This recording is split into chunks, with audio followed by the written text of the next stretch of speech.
रति लक्ष्मी के साथ मंदिर पहुंची तो वहां आज रोज से कुछ ज्यादा ही चहल पहल थी। मंदिर में अजय अपनी मां के साथ खड़ा पंडित जी से कुछ बातें कर रहा था।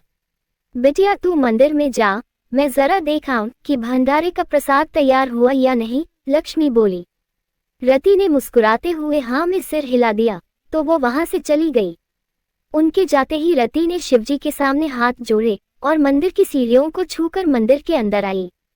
उसे देखते ही दीनानाथ जी बोले, बिटिया तेरी अम्मा को बोल जाकर देखे हलवाइयों ने प्रसाद तैयार किया या नहीं।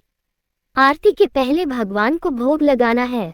अम्मा वही देखने गई है बाबा, मैं आरती की तैयारी कर लेती हूँ। इतना कहकर रति वहीं बैठकर पूजा की थाल तैयार करने लगी।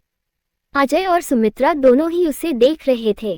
तभी दीनानाथ जी सुमित्रा से बोले, बहन जी आप हर साल आज के दिन मंदिर में पूजा रखवाती है, भंडारा भी करवाती है और हर साल मैं आपसे यही सवाल करता हूँ कि आज का दिन आपके लिए इतना खास क्यों है, पर आप कभी जवाब नहीं देती। आज तो बता ही दीजिए कि आखिर आज का दिन आपके लिए इतना खास क्यों है। उनके इस सवाल ने सुमित्रा से उसकी मुस्कुराहट छीन ली और वो उदास हो गई। तभी अजय भी बोला, माँ प्लीज बताए ना कि आज का दिन आपके लिए इतना खास क्यों है, क्या हुआ था आज। सुमित्रा ने खुद को संभाला और फिर बोली, आज तेरे बड़े भाई का जन्मदिन है बेटा। उनके इतना कहते ही अजय और दीनानाथ जी के साथ साथ रति ने भी उनकी ओर देखा। सुमित्रा ने अपनी आंखें बंद कर ली तो उनकी आंखों से आंसू बहने लगे, पर फिर उन्होंने अपनी आंखें खोलकर आंसू पोंछे और बोली, तेरा वो भाई जो इस दुनिया में आया तो सही, पर तेरी मां को उसका चेहरा तक देखना नसीब नहीं हुआ। मेरा भाई? अजय ने हैरानी से पूछा। सुमित्रा ने आहिस्ता से हाँ में अपनी गर्दन हिलाई और बोली, हाँ तेरा बड़ा भाई जो अब इस दुनिया में नहीं रहा। उनकी बातें सुनकर अजय परेशान हो गया और सोच में पड़ गया, पर अपनी मां को रोता देख उसने उनसे आगे कोई और सवाल नहीं किया। वो अपनी मां को संभालते हुए बोला, मां आप रोती हुई बिल्कुल भी अच्छी नहीं लगती और आपको रोना भी नहीं चाहिए, क्योंकि आपके उस बेटे का रिप्लेसमेंट आपके साथ खड़ा है और हमेशा खड़ा रहेगा। सुमित्रा ने बहुत प्यार से उसके चेहरे को छुआ। रति अजय और उसकी मां को साथ में देखकर मुस्कुराते हुए भगवान के लिए फूलों की माला बनाने लगी। उन्हें साथ देखकर उसे शिव और उसकी मां किरण की याद आने लगी। दूसरी ओर ओंकारेश्वर के बस स्टैंड पर एक बस आकर रुकी और शिव बस से बाहर आया। उसने चारों ओर देखा और खुद से बोला, रति जिंदा है इसलिए उसे तो मैं ढूंढ ही लूंगा, पर उससे पहले मुझे अपनी कंपनी को शक्ति के हाथों में जाने से रोकना है। सिर्फ 3 दिन बचे हैं मेरे पास, क्योंकि 3 दिन बाद शिव का वजूद एक बार फिर शक्ति के सामने होगा। इस बार ये जंग आमने सामने की होगी शक्ति, क्योंकि अब मैं ये भूल चुका हूँ कि तुम मेरे भाई हो। अब मेरे लिए तुम सिर्फ मेरे सबसे बड़े दुश्मन हो और अपने दुश्मन को अपने पैरों पर लाने के लिए मैं कुछ भी करूंगा, कुछ भी।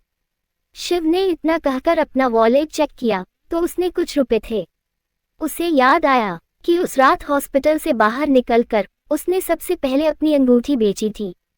वो वॉलेट जेब में रखकर फिर से आगे बढ़ने लगा। वो कुछ कदम ही चला था कि अचानक उसके कदम रुक गए और उसे गौरी का ख्याल आया। वो मन ही मन बोला, अगर रति जिंदा है तो ये बात गौरी को जरूर पता होगी, क्योंकि मेरे और माँ के अलावा रति सिर्फ उस पर आंख बंद करके भरोसा करती है। रति ने उसे तो जरूर बताया होगा कि वो जिंदा है और यहाँ है। उससे बात करता हूँ, पर बात करूँ कैसे? मुझे तो उसके घर का नंबर भी याद नहीं है। फिलहाल इंदौर जाने का रिस्क भी तो नहीं ले सकता। मुझे वहाँ पूरी तैयारी से ही जाना होगा, क्योंकि इस बार मैं शक्ति को जीतने का एक मौका भी नहीं दे सकता। फिलहाल मुझे सबसे पहले अजय साहब से मिलना होगा, क्योंकि इस वक्त मुझे उसकी मदद की जरूरत है। इतना कहकर उसने एक ऑटो रोकी और उसमें बैठ गया। दूसरी ओर मंदिर में आरती शुरू हो चुकी थी। अजय अपनी माँ और बहन के साथ आरती कर रहा था और दीनानाथ जी वही खड़े ऊंचे स्वरों में आरती गा रहे थे। सुमित्रा ने महादेव के सामने अपने हाथ जोड़े और मन ही मन बोली, मुझे नहीं पता महादेव कि आपने मुझे मेरे कौन से गुनाह की सजा दी थी, जो मुझे मेरी पहली औलाद का चेहरा तक देखना नसीब नहीं हुआ। शायद एक बिन ब्याही माँ बनने की सजा दी आपने मुझे, पर दुनिया की नजरों में मैं भले बिन ब्याही माँ थी, पर आप तो सच जानते थे ना। आपको तो पता था ना कि मैंने और अधिराज ने दुनिया की नजरों से छिपकर मंदिर में शादी की थी। तो फिर क्यों आपने मेरे बच्चे को मुझसे छीन लिया? बहुत कोशिश करती हूँ मैं अपने बच्चे को भुलाने की, पर नहीं भुला पाती। ना जाने क्यों, पर मेरा दिल कहता है कि मेरा बच्चा जिंदा है और वो यही है मेरे आसपास। तभी शिव ने मंदिर के बाहर अपने जूते उतारे। उसने मंदिर की सीढ़ियों को छूकर अपने माथे से लगाया और सीढ़ियां चढ़ने के लिए अपना पहला कदम रखा। तभी भक्तों को प्रसाद बांट रही रति के हाथ अचानक रुक गए और उसने मंदिर की सीढ़ियों की ओर देखा। पर आज मंदिर में भंडारा है, ये खबर सुनकर वहां लोगों की बहुत भीड़ थी, इसलिए उसे शिव नजर नहीं आया। उसने प्रसाद की थाल वही खड़ी एक लड़की को पकड़ाई। ये प्रसाद सबको दे दो। लड़की उससे थाल लेकर प्रसाद बांटने लगी। रति आहिस्ता आहिस्ता मंदिर की सीढ़ियों की ओर बढ़ने लगी। शिव भी मंदिर की सीढ़ियां चढ़ रहा था। दोनों के बीच सीढ़ियों पर बहुत से लोग चढ़ और उतर रहे थे। शिव जैसे ही मंदिर के अंदर आया, तभी रति सीढ़ियों से उतरकर मंदिर से बाहर आ गई। उसकी नजरें एक बार फिर शिव को ढूंढने लगी। शिव ने मंदिर में आकर वहां लगी घंटी बजाई। घंटी की आवाज सुनकर रति ने एक बार फिर पलटकर मंदिर की ओर देखा। तभी अजय ने पीछे से आकर उसके कंधे को थपथपाया। रति ने तुरंत पलटकर उसकी ओर देखा तो अजय ने पूछा, क्या हुआ, यहाँ क्यों खड़ी हो काजल? कुछ नहीं, बस भंडारे का इंतजाम देखने जा रही थी। भंडारा बस शुरू ही होने जा रहा है, रति ने जवाब दिया। अजय मुस्कुरा दिया, मैं भी वही देखने जा रहा था। तुम जाकर राघव से कहो कि टाट पट्टियां बिछाना शुरू कर दे, मैं पत्तल दोने लेकर आता हूँ। रति ने सिर हिलाया और वहां से चली गई। इधर शिव भगवान के सामने हाथ जोड़े खड़ी सुमित्रा के पीछे खड़ा हुआ था। वो घंटी बजाकर आगे बढ़ा और सुमित्रा के पास आकर खड़ा हो गया। उसने भी अपने हाथ जोड़कर अपनी आंखें बंद कर ली। तभी सुमित्रा ने अपनी आंखें खोली और अपने आंसुओं को पोंछकर वहां से जाने लगी। उसकी नजर अपने पास खड़े शिव पर पड़ी और उनके कदम रुक गए। शिव ने भी अपनी आंखें खोली और जमीन पर बैठकर भगवान के आगे ढोक देने लगा। सुमित्रा एकटक उसे देख रही थी। शिव उठकर खड़ा हुआ और पलटा। वो अजय को ढूंढते हुए मन ही मन बोला, अजय साहब के घर के नौकर ने तो इसी मंदिर के बारे में बताया था। इतना कहकर वो मंदिर में अजय को तलाशने लगा, पर उसे मंदिर में अजय कहीं नजर नहीं आया। वो मंदिर की सीढ़ियों से नीचे आ ही रहा था कि तभी सीढ़ियों पर दौड़ी चली आ रही प्रिया से टकरा गया। अंधे हो, दिखाई नहीं देता तुम्हें? प्रिया ने गुस्से में पूछा। उसे देखकर शिव को टीना की याद आ गई। शिव ने मुस्कुराते हुए उसके सिर पर हाथ फेरा और बोला, थोड़ा कम नजर आता है मुझे, इसलिए तो सामने से आ रही इस छोटी सी परी को देख नहीं सका। अरे, आपने मुझे परी कहा, मेरे अजय भैया भी मुझे परी ही कहते हैं, प्रिया फट से बोली। शिव के चेहरे की मुस्कुराहट और बढ़ गई और उसने पूछा, तुम अजय बाबू की बहन हो? प्रिया ने हाँ में सिर हिला दिया तो शिव ने इधर उधर देखते हुए पूछा, कहाँ है तुम्हारे भैया? वो तो भंडारे में लगे हुए हैं, आज तो उनके पास सांस लेने की भी फुर्सत नहीं है। पर आप कौन है, भंडारा खाने आए हैं? प्रिया ने पूछा। शिव 2 पल के लिए सोच में पड़ गया और फिर बोला, हाँ। तो जाइए वहाँ, देखिए सब खाना खा रहे हैं।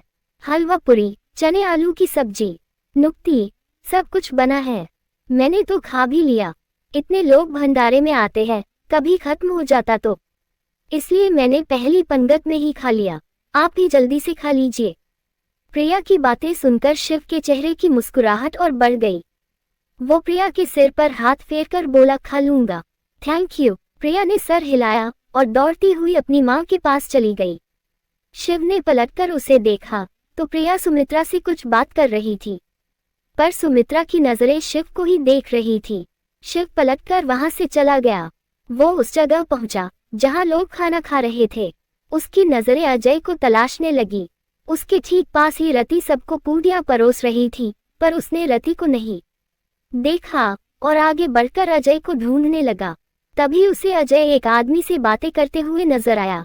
वो उसकी ओर बढ़ा ही था कि तभी अजय किसी से बात करते हुए आगे निकल गया। शिव के कदम रुक गए और वो मन ही मन बोला, मुझे जो बात अजय बाबू से करनी है उसके लिए ना ये जगह सही है और ना ही शायद वक्त।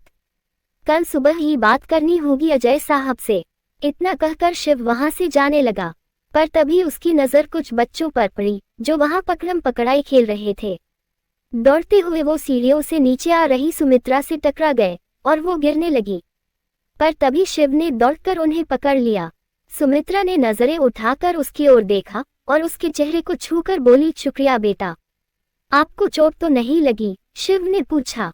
उन्होंने ना में अपनी गर्दन हिला दी तो शिव वहां से जाने लगा। सुनो बेटा, तभी सुमित्रा ने उसे रोका। शिव ने पलटकर उनकी ओर देखा तो वो उसके पास आकर बोली, भंडारे का प्रसाद खाकर जाओ बेटा। यूं भगवान के दरवाजे आकर खाली हाथ नहीं जाते, प्रसाद लेकर जाते हैं। शिव ने मंदिर की ओर देखा और फिर मुस्कुराते हुए बोला, प्रसाद तो आज इन्होंने मुझे सुबह ही दे दिया आंटी। सुमित्रा उसे एकटक देखने लगी। शिव को वो पल याद आया जब उसने महाकाल मंदिर में रति को देखा था। उसने अपने दोनों हाथ ऊपर उठाए और ऊंची आवाज में बोला, जय श्री महाकाल। उसकी आवाज सुनते ही पास ही खाना परोस रही रति के हाथ रुक गए। शिव, उसने शिव का नाम लिया और तेजी से उस ओर दौड़ी जहां से उसे शिव की आवाज आई थी। मंदिर की सीढ़ियों के पास आते ही उसकी नजरें चारों ओर शिव को तलाशने लगी, पर शिव उसे कहीं नजर नहीं आया। तभी अजय ने पीछे से आकर उसका कंधा थपथपाया। रति के चेहरे पर मुस्कुराहट आ गई। शिव, वो उसका नाम लेकर मुस्कुराते हुए पलटी, पर अपनी आंखों के सामने अजय को देखकर उसकी मुस्कुराहट उदासी में बदल गई। अजय ने अपनी उंगली से मंदिर की ओर इशारा किया और बोला, शिव यहाँ नहीं, वहाँ है। रति आंखों में आंसू लिए मुस्कुराते हुए बोली, मेरे लिए तो शिव मेरे रोम रोम में बसते हैं अजय बाबू, मेरी नसों में खून की तरह बहते हैं, मेरे दिल की हर धड़कन में धड़कते हैं। अजय उसे एकटक देखने लगा, पर रति इतना कहकर वहां से चली गई। अजय मुस्कुराते हुए बोला, सच में सारे शिव भक्त पागल ही होते हैं। इसकी तरह दूसरी ओर शक्ति ने अपनी गाड़ी अपने घर के सामने रोकी और डैशबोर्ड पर रखी फाइल उठाकर बोला, मेरे पास सिर्फ 24 घंटे है। मुझे कुछ भी करके इन पेपर्स पर पापा, चाचू और दादी के सिग्नेचर लेने होंगे। पर सबके सिग्नेचर करवाने के बाद भी मैं सिर्फ 50% का मालिक बन सकूंगा। पर मैनेजिंग डायरेक्टर बनने के लिए मुझे 51% शेयर्स की जरूरत पड़ेगी। नेहा ने मुझे ये तो बता दिया कि 50% शेयर कैसे हासिल करने हैं, पर ये बताना भूल गई कि मुझे एमडी बनने के लिए अभी 1% शेयर और चाहिए। बट इट्स ओके, मुझे पता है कि वो 1 रुपया, वो 1% शेयर कहाँ से आएंगे। इतना कहकर वो मुस्कुराने लगा और फिर से फाइल की ओर देखकर बोला, I am sorry Neha darling, क्या करूं, मजबूर हूं। कपूर ग्रुप ऑफ कंपनी का मालिक बनना चाहता हूं मैं। सारी दुनिया को दिखाना चाहता हूं कि मैं शिव से ज्यादा काबिल हूं, और इसके लिए मुझे चाहे जो करना पड़े मैं जरूर करूंगा। फिर चाहे मुझे मेरा मकसद पूरा करने के लिए गौरी से शादी क्यों ना करनी पड़े। उसके चेहरे पर जहरीली सी मुस्कुराहट आ गई। दूसरी ओर शिव ओंकारेश्वर की सड़कों पर रति को ढूंढ रहा था। वो सड़क के किनारे बनी दुकानों पर रति के बारे में पूछताछ भी कर रहा था। गोरा रंग है उसका और बाल बहुत लंबे हैं उसके, आंखों का रंग काला है और हाइट उस सामने खड़ी लड़की के जितनी होगी। होंठ के नीचे एक तिल भी है उसके। याद करने की कोशिश कीजिए, शायद आपने इस शहर में कहीं देखा हो उसे। यहाँ के किसी मंदिर में, किसी दुकान पर, ऑटो में, तांगे में कहीं देखा हो आपने इसे? शिव ने उस दुकानदार से पूछा। दुकानदार ने चिढ़कर जवाब दिया, सिर्फ हुलिया से कैसे बता दूं भाई, अरे कोई तस्वीर हो तो दिखाओ, तब शायद कुछ बता सकूं।